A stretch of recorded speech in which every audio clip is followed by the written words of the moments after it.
Good evening all of you and welcome to today's paper discussion. आज हमारा daily test paper CDS और एफकेट 57 number conduct हुआ था और आज के इस वीडियो में हम लोग इसी के क्वेश्चंस के बारे में डिस्कशन करेंगे। तो let's start our today's video. आज के पेपर का जो सबसे पहला क्वेश्चन था वो ये है कि if the sum of all possible two digit number form from three different one digit natural number is divided by the sum of the original three numbers then what is the quotient. तो हम लोग को यहाँ पे तीन different natural number one digit वाले लेने हैं। तो लेट्स टेक सम 2, 4, 6, ये मैंने तीन नंबर्स ले लिया। अब इसके जितने भी टू डिजिट के पॉसिबल पेयर ऑफ नंबर्स बन सकते हैं वो बना लेते हैं। तो सबसे पहले 24, 26, फिर 42, 46 और फिर 62 एंड 64।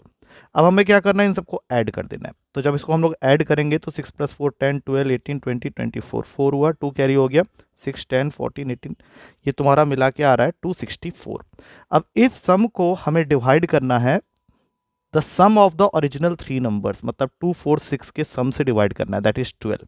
और ऐसा करने पे जो भी क्वोशेंट आएगा वो हमें देखना है। तो इसको डिवाइड करने पे 22 आ रहा है and that is present in B option, so B is the correct answer.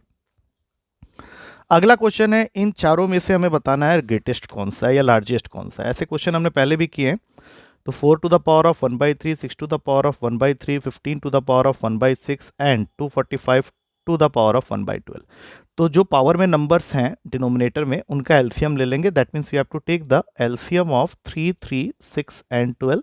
Quite obvious है कि यह एलसीएम 12 के इक्वल होगा। अब 1/3 के डिनोमिनेटर को 12 बनाने के लिए 4 से ऊपर नीचे मल्टीप्लाई कर दो। तो ये हो गया 4 की पावर में 4 whole rest to the power of 1/12। तो ये बन गया 256 के पावर में 1/12। अब 6 के पावर में 1/3 है, इसको 4 से ऊपर नीचे मल्टीप्लाई कर दो। 6 की पावर 4 1/12, 36 इंटू 36 1296 होता है, इसके पावर में 1/12 आ गया। 15 के पावर में 1/6 है, 6 को 12 बनाने के लिए 2 से मल्टीप्लाई कर दिया, मतलब 15 का स्क्वायर के पावर में 1/12, मतलब 225 के पावर में 1/12। और लास्ट वाले में कुछ करने की जरूरत नहीं है, वो ऑलरेडी पावर 1/12 लेके बैठा हुआ है। तो अगर ध्यान से देखा जाए तो सबसे बड़ा वैल्यू आया है 1296, that means B is the correct answer. अगला क्वेश्चन काफ़ी बढ़िया है। इसमें दिया हुआ है certain type of board is sold in lengths of multiples of 2 feet. मतलब हमें बोर्ड को सोल्ड करना है तो उसको मल्टीपल्स ऑफ 2 फीट में रखना है, इसलिए सारे ऑप्शंस जो उसने रखे हैं वो 2 के मल्टीपल हैं। अब उसके बाद दिया है कि shortest board sold is 6 feet and the longest is 24 feet. जो सबसे छोटा बोर्ड सेल किया गया शॉर्टेस्ट वो 6 फीट का है, और जो सबसे बड़ा सेल किया गया वो 24 फीट का है। A builder needs a large quantity of this type of board in 5.5 feet length. Okay, उसको 5.5 फीट में चाहिए। ठीक है, तो फिर इस केस में पूछा क्या है कि for minimum waste the lengths to be ordered should be. तो मिनिमम वेस्टेज के लिए तुमको क्या करना पड़ेगा, एलसीएम निकालना पड़ेगा, और वो एलसीएम निकलेगा 2 and 5 1/2 का। तो 2 और 11/2 का तुमको एलसीएम लेना है। फ्रैक्शनल वैल्यू का एलसीएम लेने का रूल यही है कि जो न्यूमरेटर है 2 और 11 उसका एलसीएम ले लो, और जो डिनोमिनेटर है 1 and 2 उसका एचसीएफ ले लो। तो 2 और 11 का एलसीएम हो गया 22, एचसीएफ ऑफ 1 and 2 हो गया 1, तो आंसर हो गया 22। 22 मतलब सी इज द करेक्ट आंसर। अगला क्वेश्चन है कि 10 years ago the average age of a family of 4 members was 24 year, मतलब 24 इंटू 4, लेकिन ये 10 साल पहले की बात हो रही है। 96 जो है वो sum of the family of 4 members के एज का है 10 साल पहले। अब करंट में आते समय क्या हुआ है, 3 चिल्ड्रेन हैविंग बीन बॉर्न। अच्छा, करंट में जब तुम आ रहे हो तो 3 बच्चे और आ गए हैं, जिनमें से बोला क्या है, 3 children having been born the average age of the family is same today. Same today मतलब 7 इंटू 24, वही सेम ही है। 7 क्यों हो गया, क्योंकि 3 बच्चे आ गए हैं। 24 इंटू 7 होता है 168। अच्छा, ये जो 4 मेंबर हैं इनके एज में भी 10-10 साल ऐड हो जाएगा, मतलब ये हो गया 136। अब ये जो 3 बच्चे हैं जिनके वजह से ये हुआ है 168, तो उसमें 2 ट्विंस हैं, मतलब उनके एज तो सेम है, और जो उनसे सबसे बड़ा है उसका एज वो 2 साल बड़ा है, मतलब जो तीसरा मेंबर है उसका एज होगा x+2। ये दोनों ट्विंस हो गए, तो 3x + 2 इज इक्वल्स टू 168। तो 3x की वैल्यू हो गई 168 माइनस 138, दैट मीन्स 3x हो गया 30, तो x हो गया 10। मतलब जो ट्विंस हैं उनके एज रहे 10-10 के, और जो उनसे बड़ा है 10 + 2 करके 12 हो जाएगा। तो आंसर जो सही दिख रहा है मुझे, A option is correct answer that is 12 10 10। जो सबसे बड़ा है वो 12 साल का है और जो ट्विंस हैं वो 10 10 के। अगला क्वेश्चन है, स्क्वायर है और एक इक्विलेटरल ट्रायंगल है, दोनों का पेरीमीटर सेम है। तो स्क्वायर के इस साइड को मैं ले रहा हूँ ए और इक्विलेटरल ट्रायंगल के इस साइड को ले रहा हूँ बी। तो अकॉर्डिंग टू क्वेश्चन हमें दिया हुआ है 4a = 3b। अब साथ में एरिया ऑफ इक्विलेटरल ट्रायंगल जिसका formula according to this figure will be √3/4b², वो वैल्यू दे रखी है √3 के इक्वल। तो ये √3 कट करके साइड की वैल्यू निकाल लेते हैं, b आ गया 8। अब इस b8 को यहाँ इक्वल कर दो 4a के साथ में 3 × 8 करके, तो a की वैल्यू काटने के बाद आ जाएगी 6, मतलब स्क्वायर का जो इस साइड है वो 6 का हो गया। तो मैं यही पूछा गया था कि what is the side of the square, तो 6 centimetre is the correct answer, that is D option. अगला क्वेश्चन है कि एक राइट सर्कुलर कोन है जिसका वॉल्यूम होता है 1/3 πr²h, वॉल्यूम ऑफ कोन, और वॉल्यूम ऑफ सिलेंडर है तुम्हारा जो कि होता है πr²h। ये दोनों को मैंने लिख दिया है, लेकिन क्वेश्चन ये भी कह रहा है कि they are of the same radius and height. तो इससे क्या होगा, ये सारे कैंसिल हो जाएंगे क्योंकि आर और एच सेम हो गए। तो इसका मतलब हुआ कि वॉल्यूम ऑफ सिलेंडर जो है वो कोन के वॉल्यूम का हो जाएगा 3 टाइम्स, क्योंकि इसमें 3 मल्टीप्लाई करोगे तभी ये इसके इक्वल आएगा। तो B is the correct answer, that is volume of cylinder is equals to 3 times the volume of cone. अगला क्वेश्चन आ रहा है तुम्हारे पास में,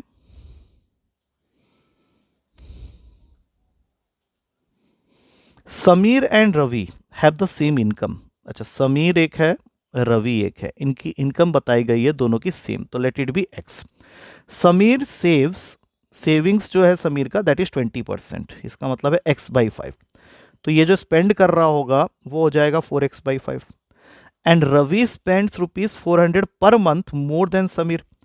सेविंग्स अगर 20% है समीर की और वो स्पेंड कर रहा है 4x/5, तो रवि भी 4x/5 स्पेंड कर रहा होगा, लेकिन उससे 400 रुपये ज़्यादा कर रहा है, क्योंकि इसमें साफ साफ लिखा हुआ है कि Ravi spends ₹400 per month more than Sameer, और 4 महीने तक खर्च कर रहा है। तो रवि की पूरी एक्सपेंडिचर हो गई 4 महीने की मिला के इतनी, जबकि उसकी सैलरी थी x। और अब Ravi finds himself in a डेप्ट ऑफ ₹1100, मतलब ये जो वैल्यू है वो उसके सैलरी से ज़्यादा है। कितना ज़्यादा है, 1100। तो ये तुम्हारा टोटल इक्वेशन बन गया 16x/5 plus 1600 minus x is equals to 1100।